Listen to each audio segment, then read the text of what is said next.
pronto, né? Boa tarde. Essa aula aqui está sendo gravada.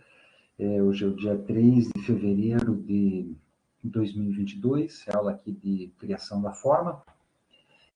O conteúdo de hoje, ele inaugura, né, um diálogo que a gente vai procurar estabelecer com a questão do espaço. Vamos pensar assim, em princípio, a gente trabalhou aqueles conceitos, né, em termos de linguagem visual, de ponto e linha, né, como o Kandinsky desenvolve. Agora a gente vai desenvolver, né, também um pouco brevemente essa noção que o Kandinsky trabalha a partir dessa noção, né, de forma. De plano a gente não vai adentrar muito assim nos valores que ele dá, porque ele fala tudo também uma questão de tensões que se organizam no plano e tal. Eu achei que a gente podia passar disso, né? E quem quiser investigar melhor como que o Kandinsky vê essas questões das tensões e da organização espacial, pode recorrer ao livro dele, né? Também é um livro fácil e tem o PDF dele fácil por aí, pela internet. Mas, de qualquer maneira, ele embasa aqui, né, muito da nossa discussão sobre forma, sobre figura, fundo, né? Também a autora, né, a sintaxe da linguagem visual e arte e percepção visual, né, e também, né, do Arheim, né, esses dois também fazem parte desse conteúdo aqui, é o que a gente vai trabalhar. E a gente vai, dentro daquela ideia, né, de que a gente tem uma linguagem visual, a gente vai desenvolver agora aqui a noção de forma, né, de um elemento fundamental e de mais um outro elemento sintático, como a gente tinha falado lá no começo do semestre, dos elementos que eram básicos e dos elementos sintáticos, que são essas relações que os elementos estabelecem entre si. Né? Boa tarde, Lorena. E o que a gente tratou lá algumas coisas de atração, agrupamento, né, todas algumas noções de como é que era mesmo, nivelamento e aguçamento. Eu não lembro a outra agora, mas o que a gente vai trabalhar hoje aqui é essa noção de figura e fundo, né, ou de forma positiva e forma negativa, para a gente ser mais preciso aqui, né. Então, para a gente seguir aqui. E o que a gente vai procurar trabalhar aqui é a questão da forma no espaço, mas não um espaço tridimensional. Vamos pensar aqui o espaço bidimensional, o espaço gráfico mesmo que a gente tem disponível. Não vamos pensar hoje ainda, não vamos introduzir ainda. É claro que levemente vai ter, na medida em que a gente fala da noção de figura e fundo, mas a gente não vai introduzir ainda a questão da profundidade e a proposta de ser desenvolvida hoje, né, e nessa atividade de hoje, é precisamente esse diálogo com a superfície, com o espaço superficial e a forma, né, como que ela se articula aí. Então, né, só para a gente entender um pouco essas questões que a gente vai atribuir, né, esses significados que a gente coloca, né, e mesmo essa ideia de formas básicas, elas são apoiadas na ideia do Kandinsky, quando ele desenvolve toda uma teoria. E conforme eu já conversei com vocês, então, uma teoria, ela, nesse caso aqui, né, essa teoria de um artista, ela é uma colocação por escrito, é uma teorização de sua prática, e nesse sentido ela se apoia nas suas percepções, na sua cultura, né, no seu processo ali enquanto indivíduo. Então, é importante, né, entender que essa questão dos significados, elas se apoiam naquilo que o Kandinsky está falando, e que eu vou colocar aqui não são regras, mas são formas que a gente pode, em certo sentido, entender, e muito mais ver como que ele constrói isso.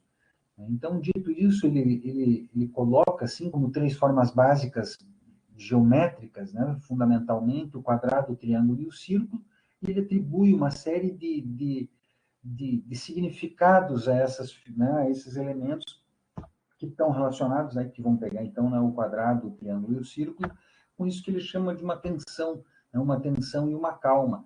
E ele vai dizer que tanto o triângulo como o quadrado são mais tensos, né? O triângulo é um pouco mais, porque ele tem os ângulos mais agudos, tem menos ângulos, as transições entre uma reta e outra, elas são maiores do que no quadrado. Ele fala que o quadrado é intermediário, né? Ele ainda é tenso, mas ainda assim ele tem, né, as laterais paralelas, as horizontais também paralelas, né? Tem toda essa organização que se aproxima um pouco mais da calma, e para ele o círculo é aquele que diz que se aproxima, né, dessa calma, porque ele coloca que é assim, o resultado de duas forças iguais e constantes, né? Então vamos pensar assim, é uma força num sentido, né, que empurra ela para um sentido, e uma força que empurra no outro sentido, né, gerando essa curva, e aí fechando essa curva aí necessariamente. É um pouco essa ideia do que ele fala de duas forças iguais e constantes, né, uma empurrando num sentido, o outro empurrando para um lado, que faria, né, então esse círculo, e que não tem um ângulo, não tem essa quebra, né, não tem essa tensão de uma transição entre horizontal, vertical ou linhas oblíquas, né? O que ele coloca lá é que ela tem 4 pontos do círculo que tem essa tensão original, né, dos 4 lados. Vamos pensar assim, se a gente inserir, né, um círculo num quadrado, ele vai tocar esse quadrado nesses, né, nos pontos médios aqui das laterais do quadrado, né, essa tensão original dos 4 lados da qual que o Kandinsky se refere. Mas mais importante, né, a gente indo para uma outra questão do que a gente atribuir valores, e entender que vocês podem atribuir os seus valores e dependendo de como vocês constroem a lógica que vocês quiserem, que vocês pensarem, que vocês dialogarem, é importante a gente entender que a forma, especificamente, o que ela depende fundamentalmente da orientação no espaço e da relação com os outros elementos. Então, vamos, né, rapidamente, assim, só para ter uma noção, né? Se eu coloco um triângulo, acho que é isósceles, né, que é o nome desse, que são dois lados iguais né, dois lados iguais e um outro diferente, numa determinada posição, e se eu modifico simplesmente a posição desse triângulo, eu posso até mesmo gerar uma confusão e a gente ter uma certa dúvida que ele é isósceles e que esses dois lados são realmente iguais, né? Estou dizendo pode, né? Não necessariamente. A mesma coisa que se uma coisa eu colocar um retângulo na vertical, uma coisa eu colocar esse retângulo um pouco inclinado, né? E mesmo entender depois esses elementos, um do lado do outro, como que um está em relação ao outro o que faz eu perceber nesse triângulo inclinado a partir dessa colocação deles um lado a lado, né? Com um outro alinhado, e o que faz eu perceber desse alinhado a partir dessa colocação lado a lado com o outro que está desalinhado, né? Tudo que isso provoca nessa minha percepção. Então, tudo isso influencia. Eu estou usando aqui imagens simples, né, mas só para ajudar a explicar, né, como exemplos um pouco esse nosso processo de percepção, né? Se eu coloco um quadrado assim, alinhado ortogonalmente, e eu modifico esse quadrado, coloco ele, né, alinhado aqui diagonalmente, e eu dou uma outra percepção quase que de um losango, né, a partir simplesmente dessa alteração desse alinhamento, dessa orientação, né, desse meu objeto. E aí, se eu combino ainda, então, um objeto com outro, né, insiro esse objeto dentro do outro, tudo isso, então, altera ainda mais, né, como que a gente vai enxergar cada um desses elementos, como que a gente os coloca ali. E aí a gente começa a pensar um pouco, né, introduz essa nossa questão da figura e fundo, né, e vamos pensar o que pode interferir nessa nossa percepção de figura e fundo, né, entre o que é figura e o que é fundo. E a gente tem vários fatores, né? Vamos pensar primeiro o tamanho, né, a dimensão desses elementos, do que a gente tem ali como figura, o que é fundo, a densidade disso, né, o quão vazio isso é, o quão preenchido esse elemento é, a posição que ele ocupa, a configuração, né, ou seja, como isso está, e a forma, né, qual é a forma que está sendo apresentada.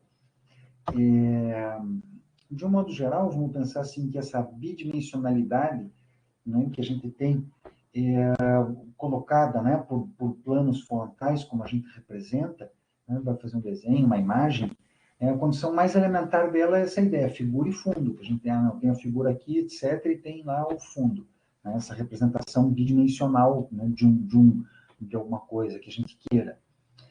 De um modo geral, vamos pensar que a gente tem dois planos, né, um que ocupa mais espaço, que é assim, ilimitado, né, e o outro que é menor e que está confinado por uma borda, por uma linha especificamente, né? Então, uma está na frente da outra, uma é a figura, o outro é o fundo, elementarmente é isso.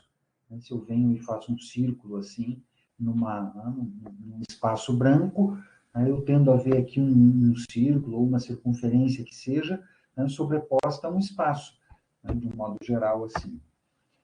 Se eu introduzo, então, vamos pensar essa questão da densidade, da textura. Se eu introduzo uma textura aí, um elemento que tem uma densidade, eu aumento essa minha percepção de que isso aqui é uma figura, né? Eu provoco aí um preenchimento desse espaço.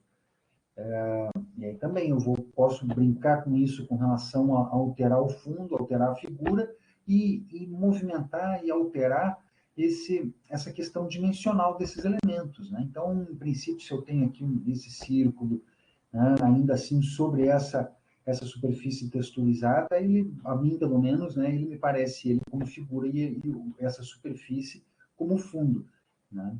Vocês fiquem à vontade para perceber algo diferente. Claro que na medida em que eu aumento essa dimensão e ainda mantenho essa relação, né, de textura e tal, para cá e para lá, eu começo a tornar um pouco mais frouxa essa nossa percepção de que esse elemento central aqui pode ser necessariamente uma figura e que a gente começa a poder perceber que ele pode ser, né, um pouco, talvez, abertura para um outro espaço, né? De um modo geral, a gente, quando vai se investigar, né, essa ideia do que está na frente e o que está atrás, ela, em geral, é ambígua. Sim, precisamente, esse fundo preto que a Rafa usa, né, ele articula uma outra textura nesse entorno, ela dá um outro valor nessa forma negativa, né, nessa contraforma, nesse espaço que a gente tem aqui, né, ela dá um outro valor, um outro peso, né, ela tem uma outra densidade aí. Então, esse processo do que está na frente e o que está atrás, de um modo geral, é um pouco ambíguo, né? A gente normalmente tende a ver essa circundada, né, essa superfície que está dentro como figura, e a circundante, essa ilimitada como fundo. Vamos pegar assim, no entanto, isso pode ser um pouco mais frouxo se eu reduzo, por exemplo, a linha de contorno, né, ou se eu ainda faço, né, considerar uma superfície com orifício, né, se eu pegar uma superfície com furo, ela seria considerada figura, e o que estaria atrás, né, dessa superfície, esse espaço atrás, seria o fundo. Então, eu posso pegar aqui e imaginar que eu tenho lá um tecido, que eu fiz furos ali no meu tecido, e ele está permitindo a gente enxergar, né, um atrás. Eu podia mudar ainda a textura desse objeto, jogar ele cinza, para jogar ele mais penumbra, e não tão para frente assim, para, né, nesses círculos aí, para aumentar essa percepção de recuo, né, e não tanto de brilho. Mas essa ideia do que é figura e o que é fundo é ambíguo, né? A gente nem sempre tem isso como regra. A gente vai falar rapidamente algumas coisas aqui, mas não vai se adentrar muito precisamente. É um pouco essa ideia aqui, né, que a gente vai continuar para a próxima aula, de que essas áreas que são proporcionalmente menores, elas tendem a ser vistas como figura, né? Se eu faço aqui esse elemento aqui, coloco isso aqui, eu tendo a perceber essas barrinhas aqui, vocês podem discordar, não precisam perceber isso, né, mas essas barrinhas como figura e esse espaço aqui como fundo. Eu até posso, eventualmente, na minha percepção, puxar para frente, né, essa superfície maior e imaginar que essa menorzinha está recuada. É a mesma coisa aqui, né? Uma tendência da gente perceber essa cruz, né, vamos dizer assim, sobreposta sobre esse círculo, né, sobre né, um outro objeto, né? A gente até consegue puxar e enxergar uma outra cruz maior nessa grande aqui, parecendo até aquelas cruzes lá das ordens militares, etc, etc.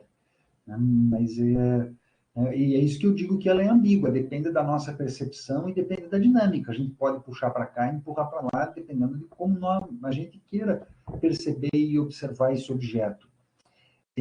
No entanto, alguns elementos, né, se a gente tentar inverter essa situação, a gente pode ter uma resistência, né, pode retornar a nossa percepção inicial, mas a gente pode fazer um outro, né, quer dizer que a menor é sempre percebida como figura e a maior é sempre percebida como fundo? Não necessariamente. Se eu fizer isso, eu altero um pouco aqui, me dá uma percepção que pode ser uma cerca e uma barra por trás dessa cerca, a mesma coisa aqui, né, se eu faço essa menorzinha aqui, eu gero uma percepção de que ela está recuada. A gente não vai se deter muito sobre isso, não, aqui a gente tem uma ideia de sobreposição, né, e de continuidade, mas a gente vai falar sobre isso na próxima aula. Eu pretendo retornar aqui para a questão do plano, principalmente, né, evitar, né, essa confrontação, essa ideia aí com a questão da profundidade, e muito mais pensar, né, no sentido de forma positiva e forma negativa. Né? Nesse caso que a gente viu, aí essas unidades menores são percebidas como porções visíveis de uma barra ou de um disco, né, porque eles sugerem uma continuidade. Então, a gente tem a ideia de que essa interrupção dessas linhas aqui, né, e elas vão continuar uma na outra aqui, a mesma coisa. Né? Então, mas aqui para a gente é só para a gente dizer que essa nossa percepção de figura e fundo ela é ambígua e que não necessariamente a menor é sempre a figura e a maior é sempre o fundo. Né? A menor, então, está na frente e a outra está atrás. Toda essa lógica espacial, ela depende, né, da nossa dinâmica, depende do nosso pensamento, de como que a gente está tendo contato com isso. De um modo geral, a gente se concentra em identificar os objetos e acaba negligenciando aquilo que é o fundo, aquilo que está entre esses espaços. Então, vamos pensar que a gente não pode negligenciar, né, deixar para lá, desconsiderar isso que está entre as figuras, né, precisamente porque essas relações entre as figuras, elas dependem desses espaços, né? O que está entre elas faz parte da imagem como um todo.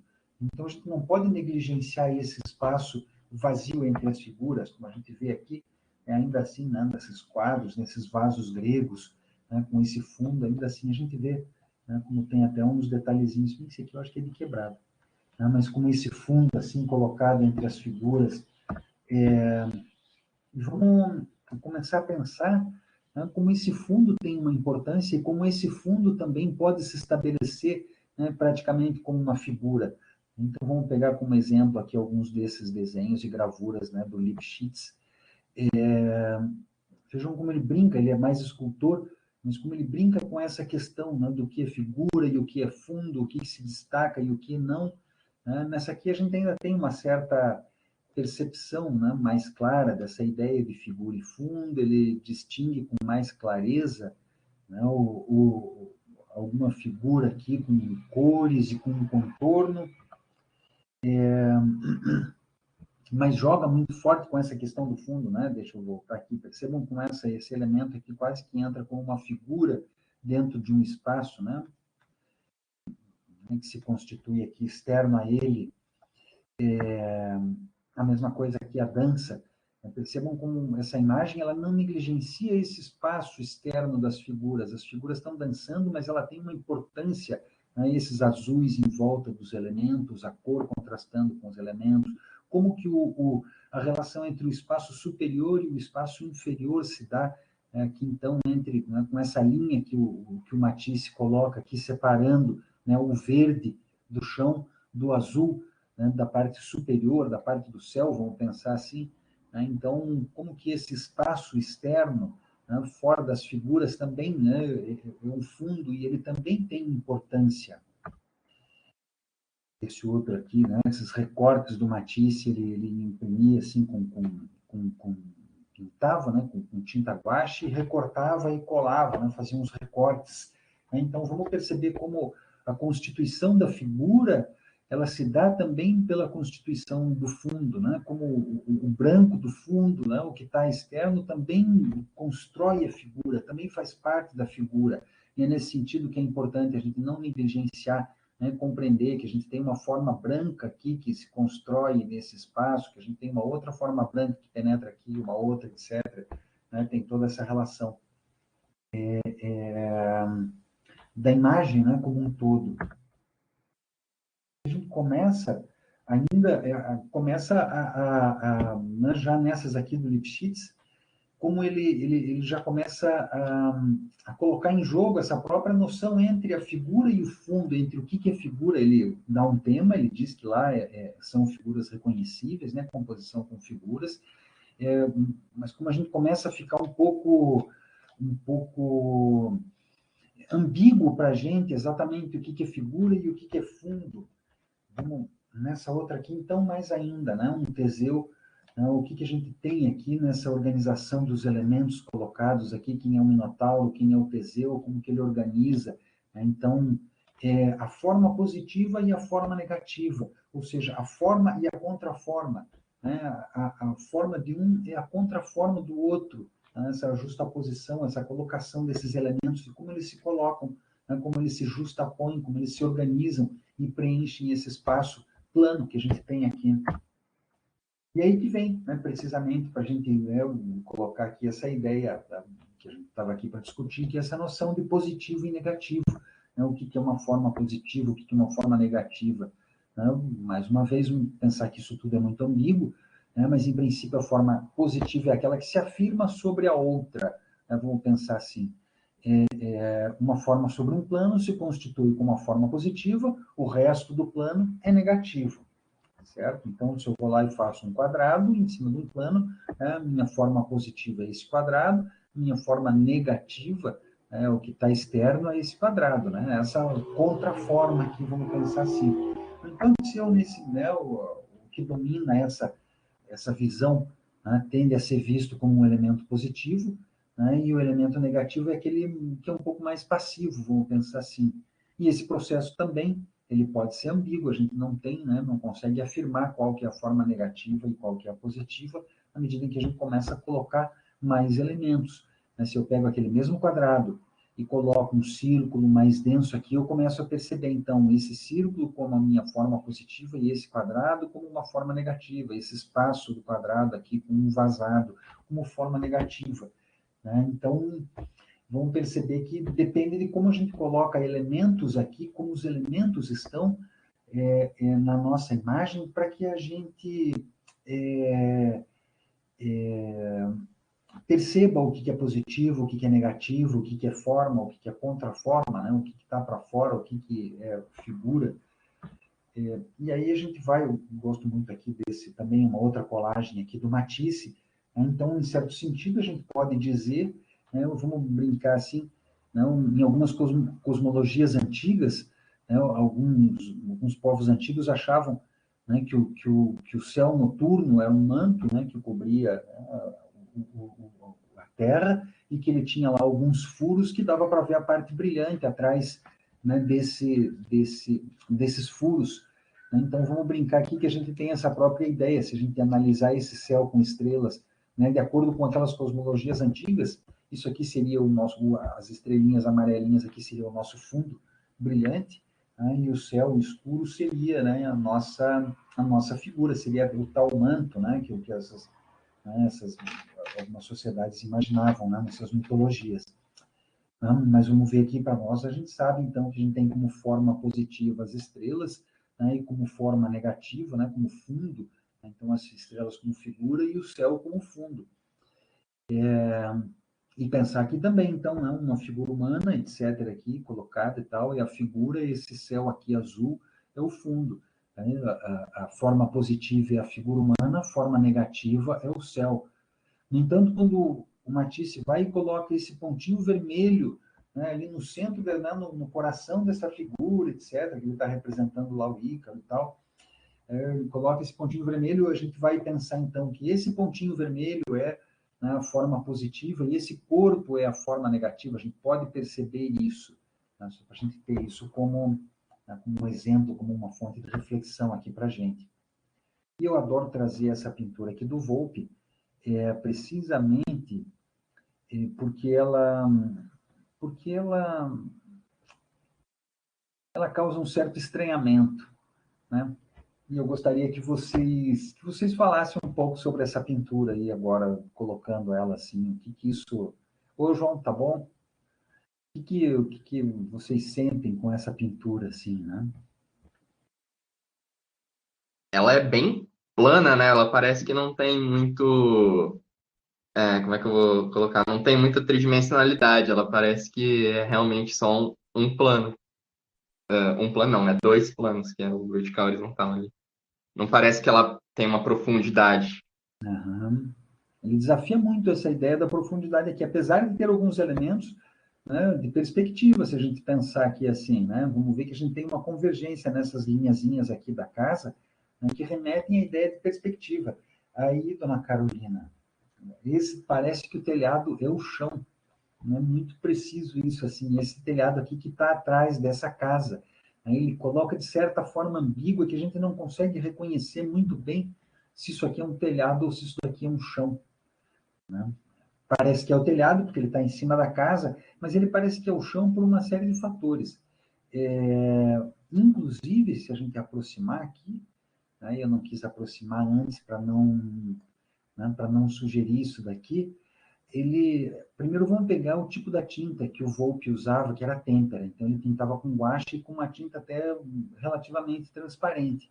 E a gente consegue enxergar aqui essas linhas de projeção, né, dessa casa. Até a gente consegue enxergar aqui, parece que tem uma outra janelinha aqui que ele escondeu, né? A gente tem umas linhas aqui de convergência que ele escondeu depois quando ele pintou isso daqui. E, ao mesmo tempo, a gente vê que ela continua aqui, né? Esse telhado, ele continua, né?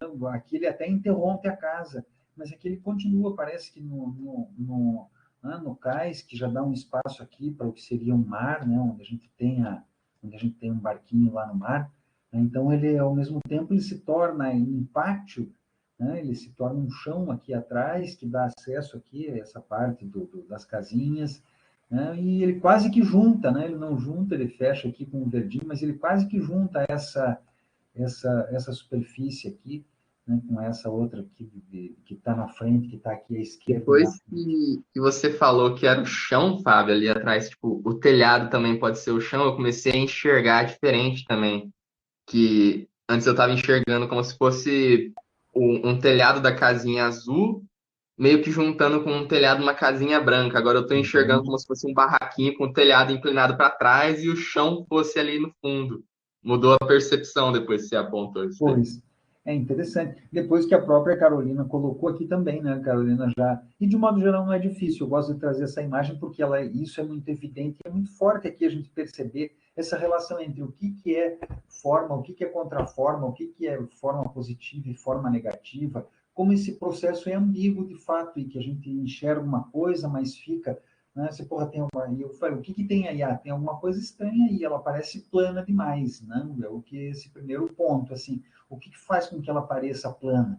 Né? É esse meio telhado, meio chão que a gente tem aqui. E a gente vai encontrar esse jogo, né, se desenvolvendo na obra do Volpi. Vamos encontrar aqui como o Volpi começa a construir, então, essas figuras que a gente não que vão dialogar com essa questão plana, vão transformar, pegar essas paisagens urbanas aí, né, litorâneas ou não, né, normalmente litorâneas, mas vai transformar isso, então,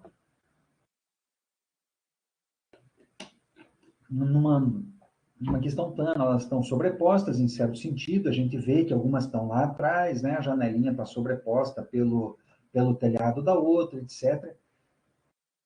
Essa dá um nó na cabeça da gente, tem umas que a gente não sabe bem, né? Onde que vai o pátio, onde que começa a casa, onde que faz assim, onde que faz assado, né? E ele começa a jogar com isso mesmo, porque elas são, de fato, formas num plano, formas geométricas colocadas num plano, né? E é por isso que eu gosto muito do Volpi, porque o Volpi desenvolve o modernismo de fato na pintura dele, né? Que é essa relação com a questão da pintura planar, da pintura enquanto pintura mesmo, né? E não enquanto buscas. E aí isso vai, né, tomar forma aí na obra do Volpi de maneira bastante peculiar, né? Essa sugestão de um barco, as casinhas, as janelas, né? E como isso vai se justapor e como essa geometria, né, vai se organizar aí. Essa aqui, então, mais ainda, na medida em que ele pega algumas figuras, observem, né? As bandeirinhas, a gente pode ver como bandeirinha, né? O pessoal fala muito das bandeirinhas do Volpi, mas também são telhadinhos, se a gente pensar, né? Não são só bandeirinhas, são telhadinhos.